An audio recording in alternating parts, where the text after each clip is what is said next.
પરગટ પીછળિયા જાહર જગમાં એ જગદંબા તું જોગણી મારી પરગટ ચામુંડમાં ગુરુ બ્રહ્મા ગુરુ વિષ્ણુ ગુરુદેવ મહેશ્વરાય ગુરુ સાક્ષાત પરબ્રહ્મ તસ્મૈ શ્રી ગુરુવે નમઃ।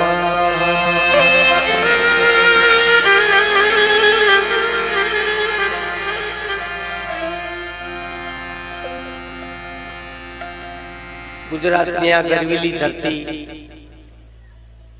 બનાસ ઉત્સવ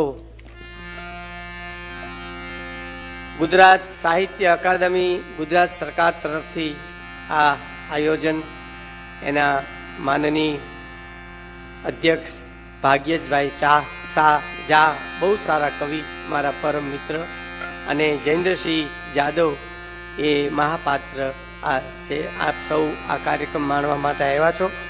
વિવિધ સંસ્થાઓ તરફથી કલા પ્રસ્તુતિ આપના સામે થઈ છે।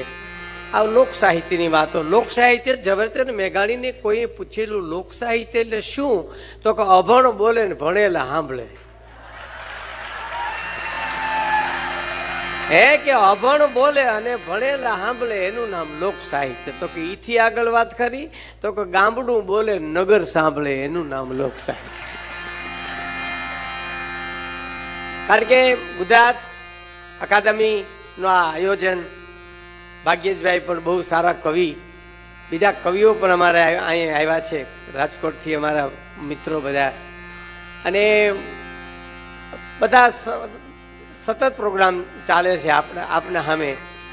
તો લોક સાહિત્ય એ એક જીવનમાંથી નીકળતું સાહિત્ય લોકોમાંથી આવેલું સાહિત્ય અભણ લોકો પાસેથી આવેલું સાહિત્ય છે સાહેબ। હા અમારા કવિની એક કવિતા છે કે શબ્દ એક શોધો તો આખી સંહિતા નીકળે। ભારતની સંસ્કૃતિ કેવી છે ભારતનું સાહિત્ય કેવું છે ભારતની નીતિ ધર્મની માન્યતા કેવી છે કે શબ્દ એક શોધો તો આખી સંહિતા નીકળે અને કૂવો એક ખોદો તો આખી સરિતા નીકળે છે। શબ્દ એક શોધો તો આખી સંહિતા નીકળે કૂવો એક ખોદો તો આખી સરિતા નીકળે।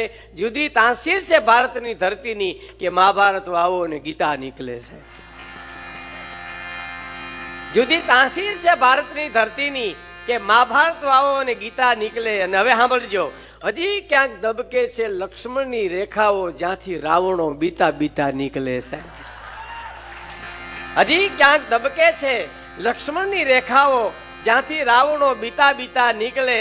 અને અદ્ભુત કવિ હવે વાત કરે છે કે જનક જેવા આવી અને હળ હાંકે ને તો હજી આ ધરતીમાંથી સીતા નીકળે છે।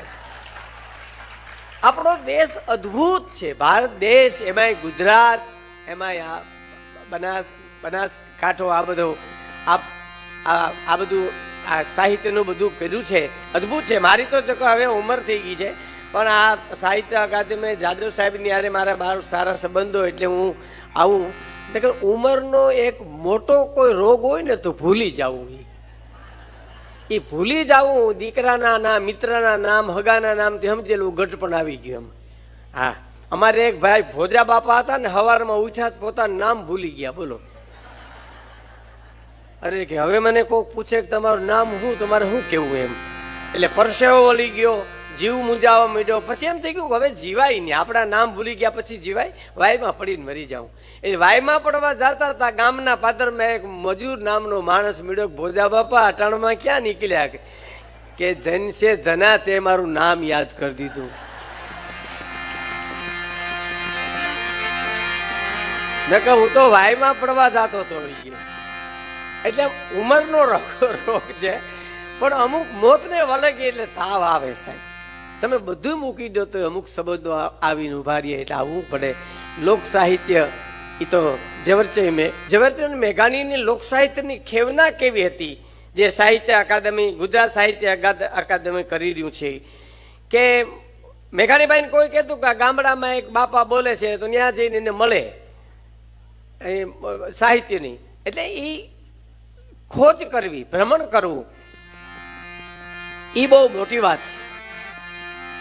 હા, અને અરમાન જિંદગીના પૂરા થાય તો ઘણું છે, બે ચાર કામ સારા થાય તો ઘણું છે.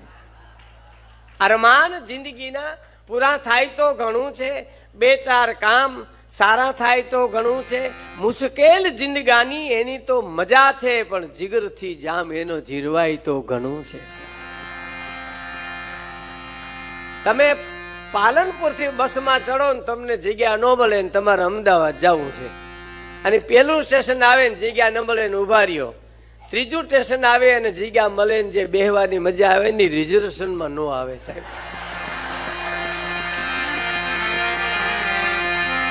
મુશ્કેલ જિંદગાની એની તો મજા છે, પણ જીગરથી જામ એનો જીરવાય તો ઘણું છે.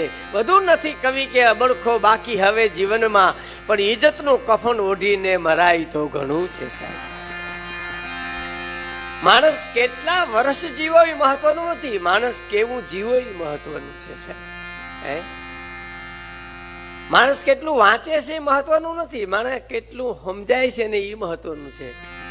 આમાં હું અમારા એક ભાઈને પૂછતો, મેં કીધું આ પુસ્તક વાંચ્યું? મને કે હા. મને મેં કીધું એમાં શું છે? મને કે એમાં મને કાંઈ ખબર નથી એમ. પણ તે હું કરશો તું એમાં?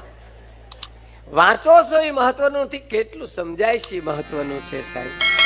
અમારા દુલા કાગની એક રચના છે, એનાથી હું આ કાર્યક્રમની શરૂઆત કરું છું કે તારાથી મનુષ્ય દેહ તને મળ્યો છે, તો ગુજરાત અકાદમીની હેતુ તો સંસ્કૃતિ જળવાઈ રહે, સંસ્કારો જળવાઈ રહે, એ હેતુથી જ આ બધા કાર્યક્રમો થાય છે ને ગુજરાતમાં બધી જગ્યાએ.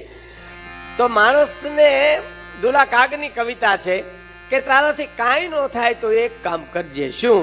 એની એક બે ત્રણ કડી રચના કરી પછી હું આગળ વાત કરું. એ જી તારા આંગણિયા પૂછીને દુખી જાવે એને આવકાર. એકદમ થોડો કાબુ કરો, એકદમ ઓછો કરો. હા હા, તમે તમારી તારા આંગણિયા પૂછીને જે કોઈ આવે એને આવકારો બીજો આપજે રે. એને આવકારો બીજો આપજે રે. તારા આંગણિયા પૂછીને જે કોઈ આવે, તારું ઘર પૂછીને કોઈ આવે તો એને આવકારો મીઠું આપજે. અને મીઠી વાણી છે ને માણસને જીવાડી દે સાહેબ. હા, એવા વેણના કાદો મેં તમને કીધું એમ કોઈના દિલમાં ઠેસ વાગે, વાણી ઉપર વ્યવહાર માનવીનો સાહેબ.